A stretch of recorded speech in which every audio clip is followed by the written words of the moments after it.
Hello everyone, welcome back. आज हम लोग बात करने वाले एक ऐसे टॉपिक के बारे में जिसमें बच्चे इन्वॉल्व हैं, मतलब कि जुवेनाइल जस्टिस के बारे में। अब जुवेनाइल जस्टिस जो एक्ट है इसका, वो आया था 2015 में, जिसमें कि चाइल्ड के केयर और प्रोटेक्शन दोनों की बात की गई है।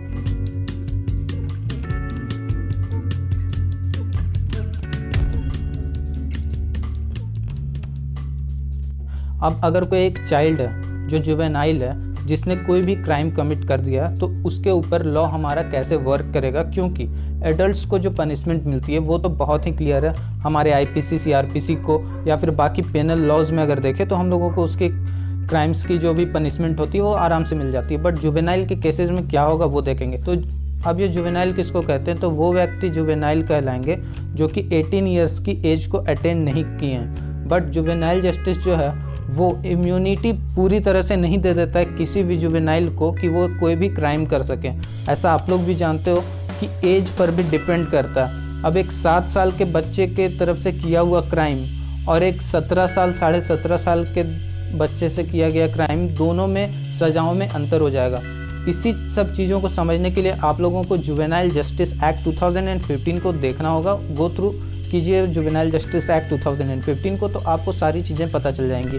बट यहाँ पर मैं बात करने वाला हूँ कि उनको अरेस्ट कैसे किया जा सकता है और फिर उनको बेल मिलती है या फिर नहीं। तो जुवेनाइल जस्टिस एक्ट जो है उसमें यही प्रोविज़न है कि कोई भी जो 7 साल से कम का बच्चा रहेगा उस पर कोई भी क्रिमिनल लाइबिलिटी नहीं बनेगी। अब क्रिमिनल लाइबिलिटी नहीं बनेगी इसका मतलब ये है कि उससे पनिशमेंट नहीं मिल सकती। अगर 7 साल से कम के बच्चे ने कोई मर्डर कर दिया तो उस पर मर्डर के चार्जेस लगाकर उसको वैसी सज़ा देना वो पॉसिबल नहीं हो पाएगा हमारे कंट्री में। अब जुवेनाइल जस्टिस एक्ट जो होता है, इसमें पुलिस किसी भी एक्यूज्ड जुवेनाइल को डायरेक्टली ऐसे अरेस्ट करके जेल में नहीं रख सकती। उसे अरेस्ट करने के लिए भी एक स्पेशल जुवेनाइल पुलिस यूनिट जाती है जो उसे अरेस्ट करती है, और उसे अरेस्ट कर लेने के बाद भी उसे ऐसा नहीं है कि जेल में रख दिया जाएगा, वहाँ पर उसको बेल दे दी जाती है विदाउट श्योरिटी भी। और दूसरी बात यह है कि अगर उसे बेल ना दी जा सके, अब ऐसा किन कंडीशंस में होता है, जब भी उस पर कोई भी एक्सटर्नल थ्रेट रहे या फिर कोई क्रिमिनल थ्रेट रहे। क्योंकि बहुत बार ऐसा होता है कि उस बच्चे पर क्रिमिनल थ्रेट हो सकता है वो बाहर चला जाए तो उसके साथ लोग कुछ बुरा कर दें, या फिर उसके मोरल पे कुछ खतरा हो, साइकोलॉजिकल या फिजिकल किसी भी तरह का खतरा हो उसे, तो उस वक्त पर उसे स्पेशल होम्स में भेजा जाता है, यानी कि जो बाल सुधार गृह होते हैं उन सब पे, या फिर कोई भी सेफर प्लेस पे रखती है पुलिस अपने साथ में। तो इस तरह से उनको जो है बेल आराम से मिल जाती है। और बेल ना मिलने के यही सारे कारण हो सकते हैं कि जो जुवेनाइल जस्टिस बोर्ड है वो फिट नहीं समझता उस बच्चे को बेल पर रिहा करना, क्योंकि अगर वैसा करेगा तो उस बच्चे पे ही कुछ जुर्म हो जाएगा, बाहर के लोग वैसा कुछ कर देंगे। तो जुवेनाइल जस्टिस का बात तो जैसा हो गया। बट यहाँ पर दूसरी बात यह है कि जुवेनाइल को अगर अरेस्ट कर लिया गया है, उस पर कोई एक्यूजेशन हैं, मतलब उस पर ट्रायल चलेंगी, प्रोसीडिंग्स चलेंगी। और अगर बहुत बार ऐसा भी होता है कि एक जुवेनाइल जिसने कोई क्राइम कमिट किया, हो सकता है वो कुछ एडल्ट्स के साथ में हो उस वक्त में, जो साथ में मिलकर एक क्राइम कमिट कर रहे हो। फॉर एग्जांपल सबने मिल करके एक घर में लूटपाट मचाई, तो वहाँ पर क्या होगा कि वो जो बाकी एडल्ट्स होंगे उनका ट्रायल सेपरेटली चलेगा, उनके कोर्ट्स में सेपरेटली ट्रायल चलेगा। बट जो जुवेनाइल होगा उसको अलग से ट्रीटमेंट दिया जाएगा, मतलब उसका ट्रायल अलग चलेगा। थर्ड थिंग इसमें यह है कि जो भी जुवेनाइल होता है, अगर उसने कोई क्राइम किया, केस होगा, तो केस होने के बाद सबसे पहली चीज़ क्या देखी जाएगी, तो सबसे पहली चीज़ देखी जाएगी उसका एज।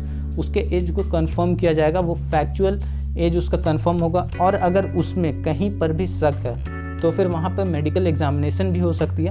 बट मेडिकल एग्जामिनेशन अगर बिल्कुल क्लोज है, मतलब वहाँ पे एक बॉर्डर लाइन जैसी सिचुएशन बन रही है, तो वहाँ पे जो फैक्चुअल थिंग्स होंगे, जैसे कि स्कूल का सर्टिफिकेट्स हो गया, बर्थ सर्टिफिकेट हो गया, उससे ही ज़्यादा एक्यूरेट माना जाएगा, क्योंकि मेडिकल साइंस में भी गलतियाँ होती हैं। बट वहाँ पे अगर बहुत बड़ा डिफरेंस आ रहा है, जैसे कि उसने अपनी एज छुपाई हो, इस तरह का मेडिकल फैक्ट सामने आ जाता है, तो वहाँ पर फिर मेडिकल एग्जामिनेशन को ही सही माना जाएगा, फिर उसे जुवेनाइल के जैसा ट्रीट नहीं किया जाएगा। नेक्स्ट थिंग इसमें यह है कि जब उसने क्राइम किया तब वो तो जुवेनाइल था, बट उस पर फिर केस किया जा रहा है जब वो एडल्ट हो जा रहा है, तो क्या उसे सज़ा किस तरह से मिलने वाली है, तो वहाँ पर उसे सज़ा बिल्कुल उस तरह से मिलने वाली है जिस उम्र में उसने वो क्राइम किया। मतलब कि अगर वो जुवेनाइल था उस वक्त, एक माइनर था जब उसने क्राइम किया, तो उसे सज़ा बिल्कुल भी उस तरह की नहीं मिलेगी जैसा कि आम दोषियों को मिलती है। तो जुवेनाइल जस्टिस एक्ट के कुछ सिंपल प्रोविजंस मैंने आपके सामने रख दिए थे।